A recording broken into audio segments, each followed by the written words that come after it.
everyone, this is Pause or Repeat. Here we figure out whether a game is really worth your time and money. Today's game is Avowed. This is Obsidian Entertainment's return to the Pillars of Eternity universe. They've been cooking this one for quite some time, at about 6 years with a couple of reboots during production. So did they deliver a good product after it all? Let's dive straight into the gameplay and see what it has on offer.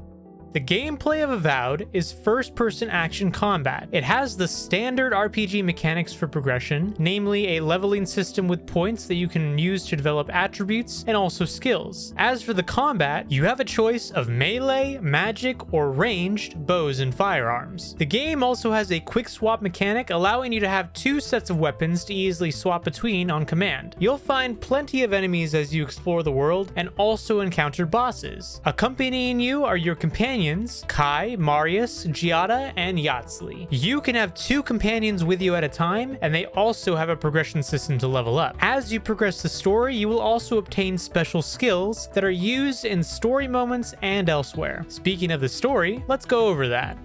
Avowed has you jump into the world of Eora. You are someone who has been blessed with godlike features since birth, which manifests as fungus growing on the player character. The Emperor of Adir takes you in as an envoy, seeing promise in you. He then sends you to investigate the Dream Scourge, a mysterious plague that induces erratic behavior in its victims before eventually turning them into dream thralls. But now the question still stands. Pause or repeat? All right, I know what everyone's thinking when they see that gameplay, because you and I, Chris, we saw the gameplay and we saw the same thing when we first saw it. Is this Skyrim? Yeah. It's not. And then, Obsidian has also said, don't compare it to Skyrim, but come on, guys. Come on, you really always have to compare it to it, You right? have to. Because so my question to you, Chris, is yes.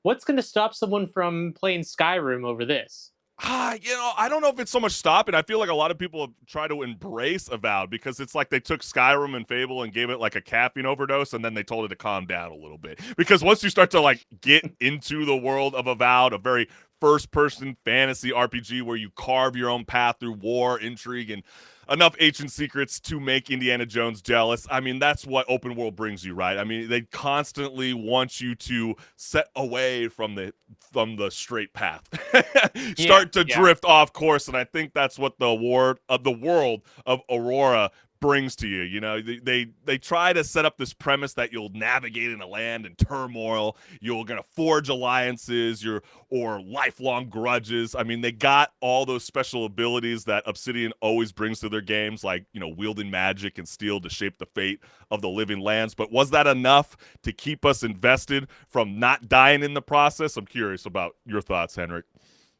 Well, when it comes to the exploration, that really is the high point of this game, because like you're saying, that's really the point of it being open world, is they give you this vast open space to go explore, and they really encourage you to do that. And early on, before I even got maybe 4 missions, like story missions in, I was out there exploring as much as I could. I found some legendary boots, and I was having a good time. But then, you take a step back and you're like, okay, compare this to other giants in the industry that have made their mark in this genre. Really a big one is Skyrim, but not just Skyrim. Just think any other, even Obsidian game. Right. Is the gameplay in this satisfying? To some extent, yes. But does it feel like it's 2025 satisfying?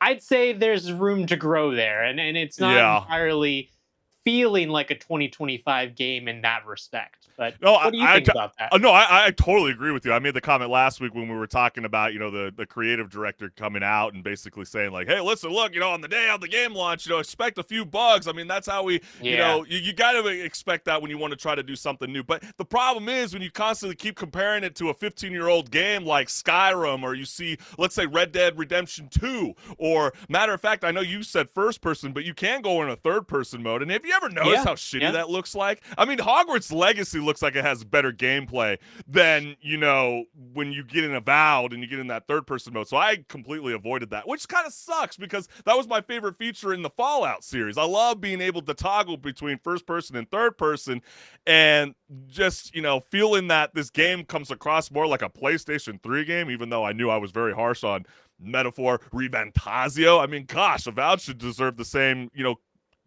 critique. I mean, it's they try to give you this hodgepodge understanding, like we understand it doesn't have that deep RPG mechanics that you might see in, like, let's say Baldur's Gate 3, but rather a more streamlined action RPG that keeps things fun without overwhelming casual players. But then you can also argue and say, maybe there is a reason why Elder Scrolls needs more time, because you look at this and you start to think, wow, this is actually more of a fun game to play through the Xbox Game Pass instead of actually paying $70. Because, yeah, if you love the world of exploring open world full of loots and hidden paths and quests and upgrading your gear, sure, there's plenty of games like that. So what is it that Avowed's going to do to make me want to come back? And I don't know. I felt a little disheartened. I wanted to really like this game, but Yeah. When you're going back and looking at the games like Red Dead Redemption 2, Skyrim, even Oblivion,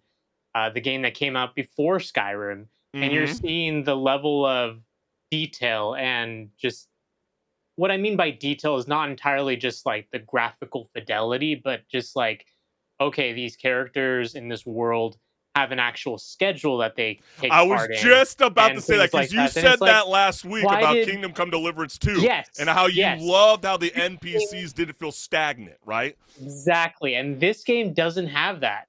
The NPCs, they just don't move. They stand in the same place from day to night. They never go home, and it's like, this feels like a video game. I'm not immersed Well, it properly feels because stiff, and I think of the lack of detail that the game has.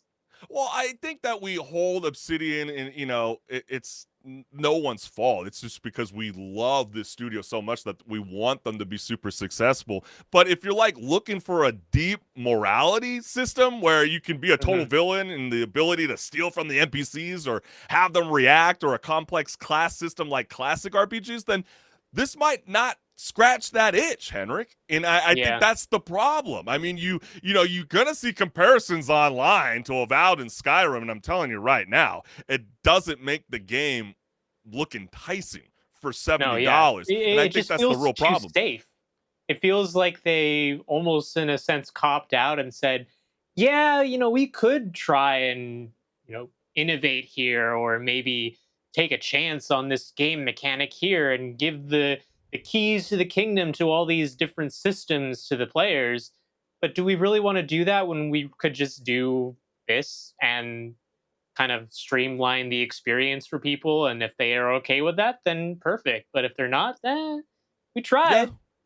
Yeah, and I think that's the real question. It's like, will you carve your own legend in the living lands, or just spend hours getting distracted by shiny loot? I think that's really up to the gamers, and I feel like the Yeah. world is enticing. I thought it was a lot of fun. It's very colorful. Sometimes I Hmm. do miss that kind of dark fantasy. I kind of felt like there was moments that game could have opened up that opportunity, but I didn't quite Yeah. see it. I know it so I've been reading some of the funniest stuff on this game, where people were so upset with the artistic director and the choices they were Oh going. I yeah. mean, they were Yeah. trying to attack the companions, for being a little too colorful. And it's like, really? I mean, do you have a problem with Avatar? Because they have blue skin. I mean, what's going on? I mean, that if that's the reason why you're not playing this game, that's a little sad. But getting back to whether this is a pause or a repeat, it is a fun game. I had a blast playing it, but it's not enough for me to want to return to the living Mhm. lands. And so for myself, I'm going to call it a pause. What about you, Henry? Yeah, this is a pause for me as well, which is unfortunate because, like you said, this is a dark fantasy story, and I do appreciate that. The story is really interesting. It's just that because of the fact that there's a lot of concepts thrown at you, it's hard to grasp the story immediately, and then the gameplay, like we were explaining, doesn't really feel like 2025 gameplay. So For me, it's a pause. It actually made me want to maybe try Skyrim again in 2025 Does and you know it's so funny compare that you that a say little that? bit. It does, and I think that's the problem with the game. You just Yeah. go, man, I want to go back and revisit Fallout 4. It has Yeah. nothing to Or do with even New magic or Vegas, wielding swords, or New Vegas. You which just is, want to go um, back to a you know, great RPG game, and like they had yeah. so many opportunities to really lock in with this game, but I feel like the fact that you see Fable and they just dropped their new pre-alpha gameplay trailer, and you can literally walk down the street and drop kick a chicken like you could in Zelda, and you can't do the same thing in this game. You just feel like, wow, I feel so disconnected in this game. Why? Mhm. And I hear this like, well, we gotta wrap this up, but I gotta say, like, would you? I saw a very funny tweet about this kind of style of game, and they were saying, do you think that this game would even win Game of the Year if they were in contention in the year 2006? I just don't think so. Uh, mm, yeah, I don't think so. I don't Unfortunately, think maybe for so. graphics, maybe for Graphics for graphics, sure. For but sure. But the gameplay style and gameplay, what yeah, it's not no. offering, I don't know. But that's when you, the gamers, we want to hear from you. Are you vibing with Avowed? Do you think this is a game that you will have endless fun and it will always send you on a different direction every time you start a new campaign? Or is it Avowed or Avoid? You let us know. What's good?